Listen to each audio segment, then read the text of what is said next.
Let me ask you something raw. When was the last time you felt truly whole?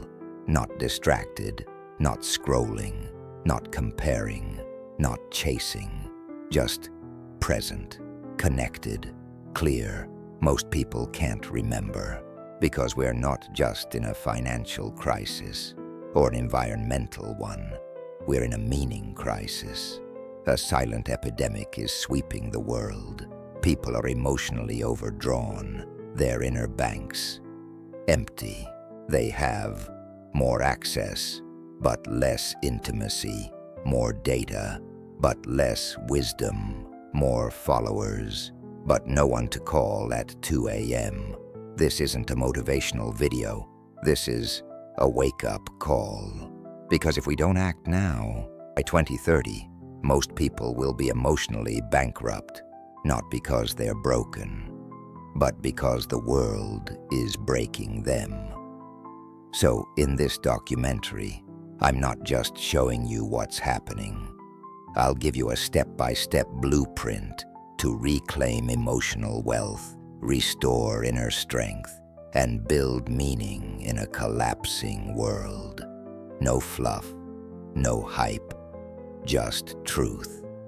Let's begin.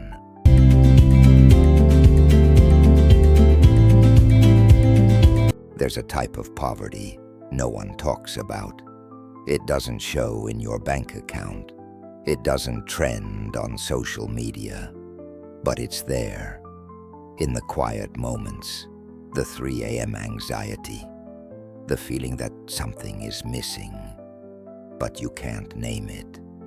We've become emotionally bankrupt, not because we failed, but because we've been trained to trade feelings for functions, to keep smiling while you're breaking inside, post highlight reels while living low-light lives, chase productivity while losing purpose. We used to live in tribes, now we live in feeds. We used to share stories, now we share reels. We used to rest, now we hustle in our dreams. And the result, a world full of people who appear successful, but feel deeply, painfully empty. This is not just depression or burnout. This is the collapse of meaning. And if we don't understand what caused it, we can't rebuild it. In Chapter 2, we'll explore how modern life dismantled the core pillars of community, attention, and belief. Because without those, you can't build meaning.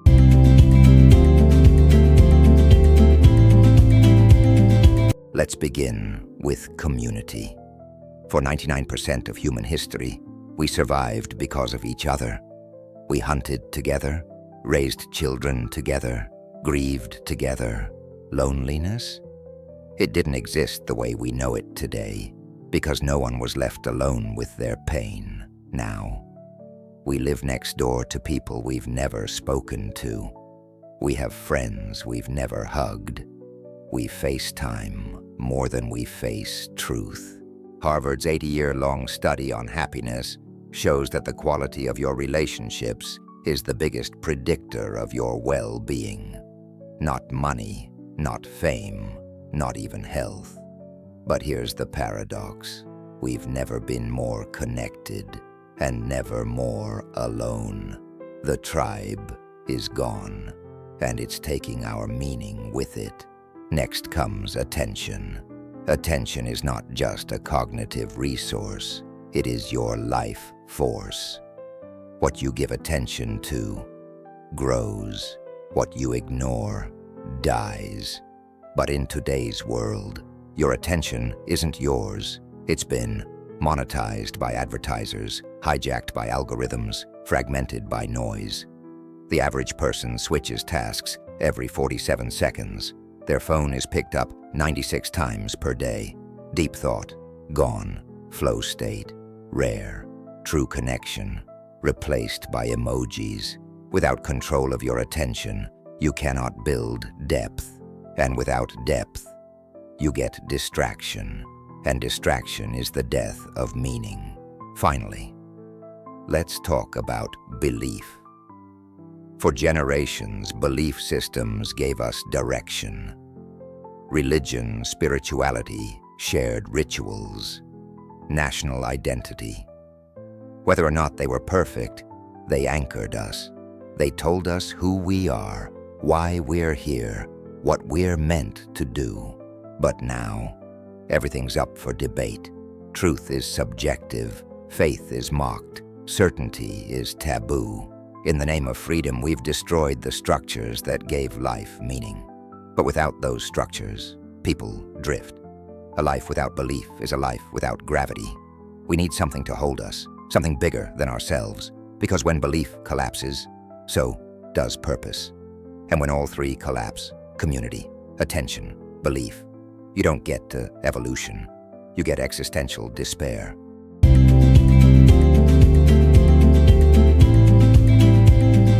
Let's talk dopamine, the reward chemical, the motivation molecule, the reason you crave another notification, refresh your feed compulsively, feel restless in stillness. Dopamine was meant to keep you alive. Now it's keeping you addicted. The modern world is a casino. Every app is a slot machine. Every scroll is a spin. Every like is a lever. You don't chase happiness, you chase hits, micro hits of dopamine that don't last, don't fulfill, don't build meaning. They just hook you, hijack you. According to Dr. Anna Lemke, author of Dopamine Nation, we are now consuming more dopamine triggers in one day than our ancestors did in a month.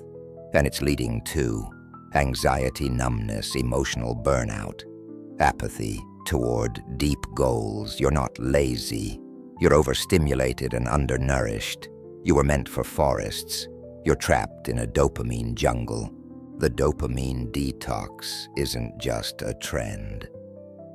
It's survival. If you want meaning, you must reclaim your brain. Start small. 1 hour of no devices. Replace one scroll with a walk. One weekend unplugged.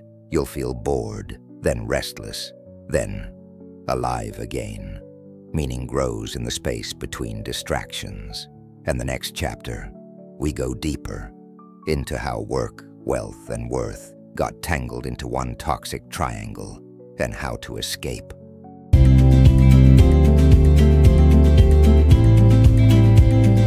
Let's talk about work, because for most people, it's no longer working.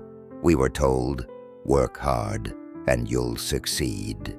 Stay loyal and you'll be rewarded. Grind now, rest later. But let me ask, how many people do you know who followed that script and still feel empty? We've entered the age of the worthless hustle, not because work is bad, but because its meaning has been extracted. Today, people work 60-hour weeks to pay rent, do jobs that don't align with their values, sit in meetings wondering why they even exist. They're not lazy, they're lost. Hustle culture isn't ambition, it's addiction. The grind mentality. It sells suffering as virtue. But working 16 hours a day is not noble. Burning out is not a badge of honor. Always being on is a trauma response, not success. According to Deloitte's Global Human Capital Trends, over 84% of employees say they feel emotionally disconnected from their work. And guess what?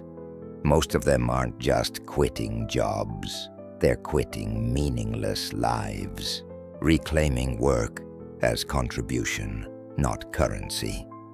It's time to reframe.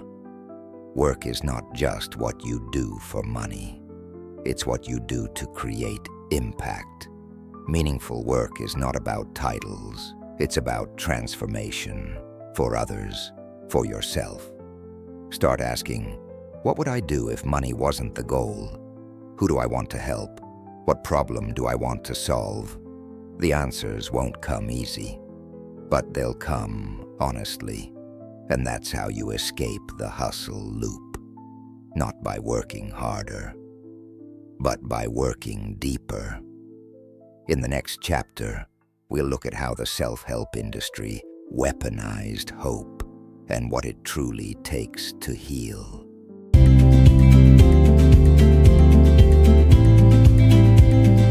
Self-help was once a lighthouse, a way to elevate ourselves when the world grew dark.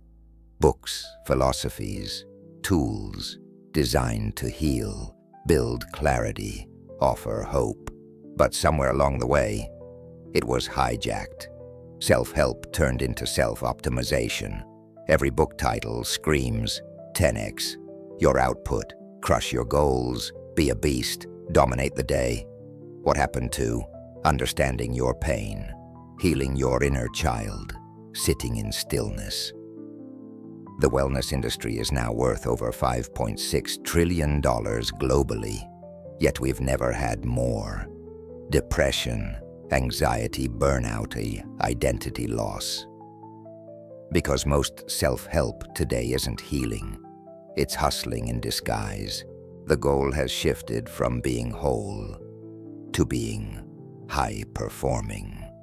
It's performance over presence, tactics over truth, metrics over meaning, and worst of all, if you can't heal or hustle fast enough, you blame yourself, not the broken system, not the capitalist machine that sells trauma back to you with a 20% discount code, not the gurus who tell you to visualize abundance while they hoard your attention. You're made to feel like the failure. That's the weaponization of self-help. It takes your pain and profits from it.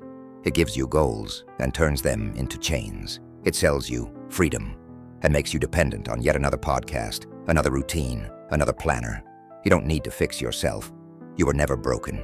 You need space, silence, support, and a system that doesn't demand you sacrifice your soul to feel worthy.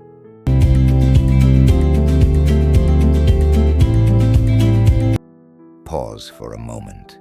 Take a breath. Notice your body. Are your shoulders tense?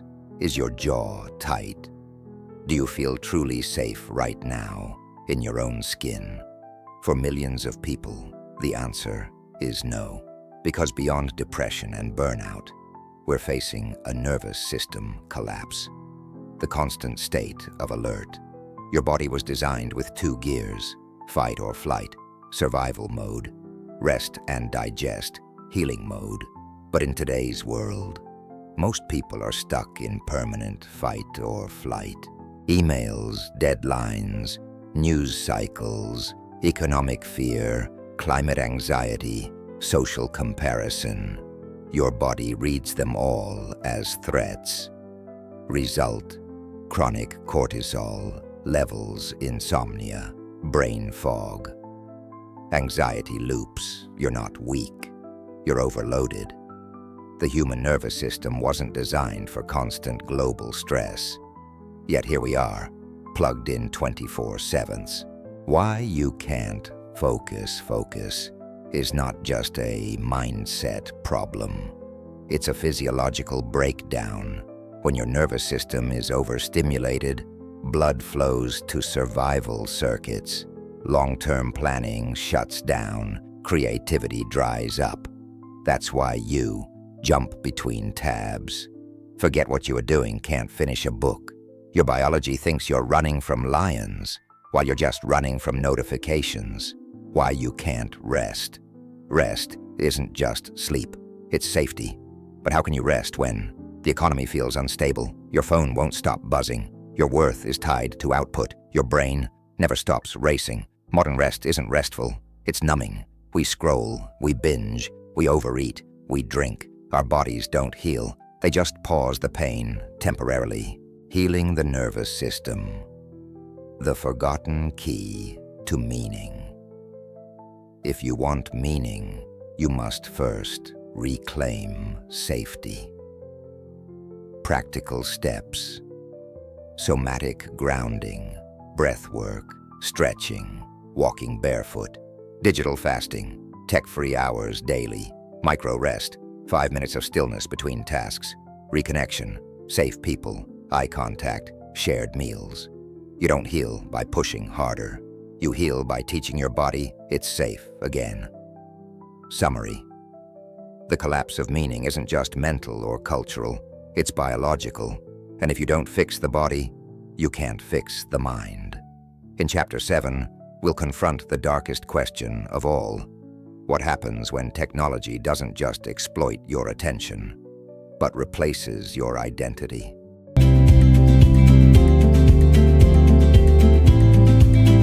Here's the hardest truth. The collapse of meaning isn't just about community, attention, belief, or even biology. It's about identity. Because what happens when the world no longer needs who you thought you were? Identity was once anchored in roles for centuries. We introduced ourselves by what we did: farmer, blacksmith, teacher, doctor. Even in the modern age, engineer, manager, entrepreneur. Your role gave you value. It told you who you were in the tribe. It gave your life story coherence. But now, roles are dissolving. AI can do your tasks. Markets can collapse overnight. Jobs can vanish with one algorithm update. So if your identity equals your work, what happens when the work disappears? The rise of the replicable self-technology doesn't just replace tasks, it replaces traits.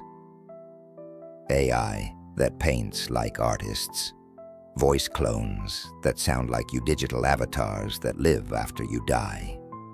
We're entering an age where your creativity can be replicated, your skills can be automated, your presence can be simulated. So the question is no longer, what do you do? It's becoming, what can't be cloned? And if you don't answer that now, you risk living as a copy of yourself instead of the original. So how do you protect yourself? By anchoring identity in what machines cannot replicate: your story, the lived experience no data set can fake. Your ethics, the choices only you can make. Your relationships, bonds built in real trust. Your consciousness, the awareness machines only simulate. Identity is not what I do, it's who I am becoming. When you reclaim that shift, you stop being fragile in a shifting economy. You stop outsourcing your worth to platforms. You start standing as a sovereign self. Summary: the real collapse isn't economic or political, it's existential. But this doesn't have to end in despair, because those who rebuild identity on unshakable foundations will not just survive the AI age, they'll define it. In the next and final chapter, I'll give you the blueprint for emotional wealth, a system to protect your mind, body, and soul in a collapsing world.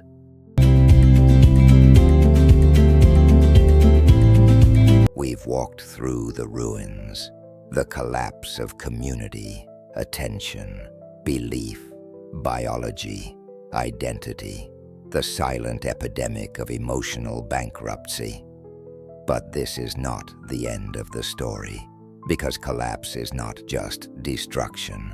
Collapse is also a clearing, a space to build again, differently, deeper, wiser. So here is your emotional wealth blueprint. Not theory, not hype, but practices that can make you sovereign again. Pillar 1.